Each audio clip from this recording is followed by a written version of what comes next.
தாழ்ந்த ஜாதி மக்களிடம் மட்டுமே உள்ள ஒரு சமயச் சடங்காகும். சாமியாடி நோயை தீர்ப்பவனாகவும் பேயை விரட்டுபவனாகவும் இன்றைக்கும் இவர்களை செயல்படுகின்றார்கள். இவன் அச்சம் தரத்தக்கவனாகவும் மிகவும் தீண்டத்தகாதவனாகவும் கருதப்படுகிறான். இது குறித்து ஜார்ஜ் எல் ஹார்ட் குறிப்பிடும் கருத்து இங்கு கவனத்துக்கு உரியது. அவர் குறிப்பிடுகிறார், ஐ கோட், பண்டை தமிழர் மதம் அடிப்படையில் ஆன்ம நம்பிக்கை கொண்டது. எல்லா பொருள்களுக்கு உள்ளும் ஒரு தெய்வீக சக்தி உறைந்திருப்பதாக அவர்கள் நம்பினார்கள். இதை அச்சுறுத்தக்கூடியதாக, ஊறு விளைவிக்கக்கூடியதாக அவர்கள் நம்பினார்கள். இந்த தெய்வீக சக்தியை அணங்கு என்று குறிப்பிட்டார்கள். இந்த தெய்வீக சக்தியை கட்டுப்படுத்தும் சமய சடங்குகளை கீழ்ச்சாதியினரான பாணன், பறையன், துடியன், வேலன் ஆகியோர் செய்தனர். இச்சாதியினரின் இழிநிலையும் ஊறு விளைவிக்கும் சக்தியை கையாளும் அவர்களினுடைய சமய சடங்கும் ஒன்றோடொன்று பிணைந்தது. இந்த இழிநிலை சாதியினரே இடுகாட்டில் பிணங்களை எரிக்கும் தொழிலை செய்தனர். இவர்கள் இறந்த வீரனுடைய ஆவி உறைந்திருப்பதாக நம்பப்பட்ட நடுகற்களை வழிபட்டனர். பறையர், பாணர், துடியர் ஆகியோரின் இசைக்கருவிகளுக்கு உள்ளும் இந்த அணங்கு என்ற தெய்வீக சக்தி உறைந்திருப்பதாக நம்பப்பட்டது. ஆதலால் அவை பல சடங்குகளில் பயன்படுத்தப்பட்டன.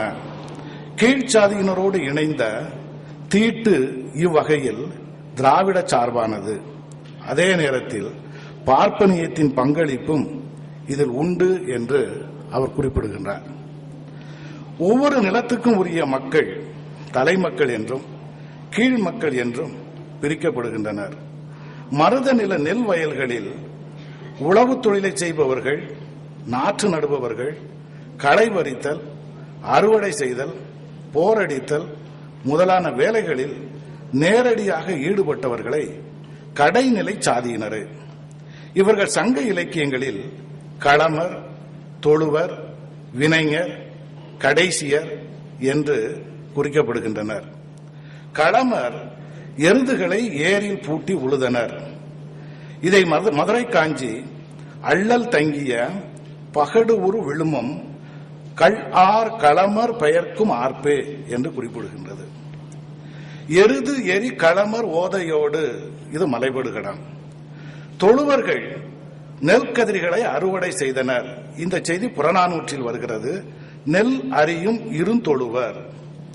நெய்தலங்களனி நெல் அரி தொழுவர். கடைசியர் என்று சொல்லப்படுபவர்கள் நாற்று நட்டனர், களை பறித்தனர். வினைஞர் நெல் அறிந்தனர், போர் அடித்தனர். ஒலிந்த பகன்றை விளைந்த களனி வன்கை வினைஞர் அரிபறை இன்குரல் என்ற குறிப்பு இலக்கியங்களில் காணப்படுகின்றன. சிலப்பதிகாரத்தில் நாடுகான் காதையில் வினைஞர், களமர், கடைசியர் ஆகிய மூவரும் ஒன்றாக ஒரே இடத்தில் வைத்து பேசப்படுகின்றனர். கருங்கை வினைஞரும் களமரும் கூடி ஒருங்கு நின்று ஆர்க்கும் ஒலியே அன்றியும் கடிமலர் களைந்து முடிநாறு அளித்திய செங்கயல் நெடுங்கண் சின்மொழி கடைசியர் வெண்கண் தொலைச்சிய விருந்தின் பாணி. ஆக வினைஞர், களமர், கடைசியர் என்ற மூன்று சொல்லும் நெல் வயல்களில் உழவு தொழிலை செய்தோரை குறித்து வந்த ஒரு பொருள் தரும் பல சொல் கிளவி என்பது தெளிவாகிறது. அடியார்க்கு நல்லா வினைஞர் என்பதற்கு பள்ளர், பறையர் முதலாயினோர் என்றும், களமர் என்பதற்கு உழவர்குடி கீழ் மக்கள் என்றும் பொருள் கூறுகின்றார். கடைசியர் என்பது இவ் இன மக்களில் பெண்களை குறித்து வந்த சொல். இவர்களின் சமூக நிலை குறித்து விரிவான செய்திகள் காணப்படவில்லை எனினும் கடைசியர் என்ற சொல் வழக்கு இவர்களின் சமூக படிநிலை அமைப்பில் கடைசி தட்டில் இருந்தவர்கள் என்பதை விளக்கி நிற்கின்றது.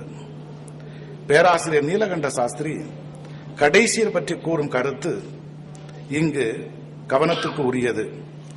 அவர் குறிப்பிடுகிறார், சங்க காலத்தில் நிலத்தோடு பிணைக்கப்பட்ட அடிமைகள் இருந்தனரா என்பதற்கு போதுமான சான்றுகள் இல்லாவிடினும் கடைசியர் என்று அழைக்கப்பட்டோரின் நிலை ஏறக்குறைய அடிமைகளின் நிலை போன்றே இருந்தது என்று குறிப்பிடுகின்றார். பேராசிரியரின் இந்த யூகம் பின்னாளில் எழுதப்பட்ட பள்ளு இலக்கியங்களில் உறுதிப்படுவது நன்கு நினைவு கூறத்தக்கது. கிபி 7ஆம் நூற்றாண்டை சார்ந்த திவாகர நிகண்டு மருத நில நெல் வயல்களில் விவசாய தொழிலை செய்த கீழ் மக்கள் குறித்த பட்டியல் ஒன்றை தருகிறது. அதில் களமர், தொழுவர், மள்ளர், கம்பளர், வினைஞர், உழவர், கடைஞர், இளைஞர் என்று அவை களனிக்கு அடைந்தவர் பெயரே. களவர், தொழுவர், மள்ளர், வினைஞர், கடைசியர் என்ற சொற்கள் எல்லாம் ஓர் இன மக்களை குறித்து வந்த பல சொல் கிளவி என்பதை இது உறுதிப்படுத்துகிறது.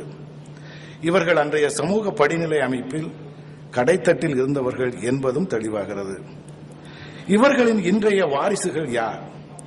இப்பெயர்கள் எல்லாம் பள்ளர் ஜாதியின் உட்பிரிவுகளாக இன்றைக்கும் வழங்கி வருவதாக தேவ ஆசீர்வாதமும் குருசாமி சித்தரும் தங்களுடைய நூல்களில் குறிப்பிடுகின்றனர். சங்க காலத்தில் வீரர் என்ற பொருளில் வழங்கி வந்த மள்ளர் என்ற சொல் இடைக்காலத்தில் பள்ளர் என்ற இன மக்களை குறிக்கும் சொல்லாக மாறியிருக்கிறது. இதை பள்ளு இலக்கியங்கள் உறுதி செய்கின்றன. மள்ளர்கள் தேவியர் பள்ளியர், மள்ளர் குலத்தில் வரினும் இரு பள்ளியர்க்கோர் பள்ளக்கணவன் என்ற முக்கூடல் பள்ளு வரிகள் பள்ளரும் மள்ளரும் ஒரே இன மக்களை குறிக்கும் சொற்கள் என்பதை தெளிவுபடுத்துகின்றன.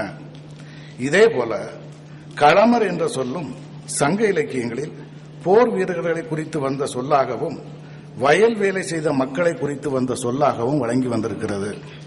போர்க்காலங்களில் இந்த கடைநிலை மக்கள் போர் வீரர்களாக பயன்படுத்தப்பட்டிருக்கிறார் என்பதுதான் இதனுடைய அடிப்படையாக தெரிகின்றது. ஆக சங்ககால சமூகத்தில் மையநிலை சாதியினராக அரசர், அந்தணர், வணிகர், வேளாளர் ஆகிய 4 விளங்கினர். இவர்களால் விளிம்பு நிலைக்கு தள்ளப்பட்டவர்கள் புலையன், பாணன், துடியன், வேலன், வெட்டியான், வண்ணான் மற்றும் வயல் வேலை செய்த பள்ளர், பறையர் ஜாதியினர் என்பது தெளிவாகிறது. இந்த வரலாற்று உண்மை இன்றைக்கும் தொடர்வது இங்கு கவனத்துக்கு உரியது. நன்றி, வணக்கம்.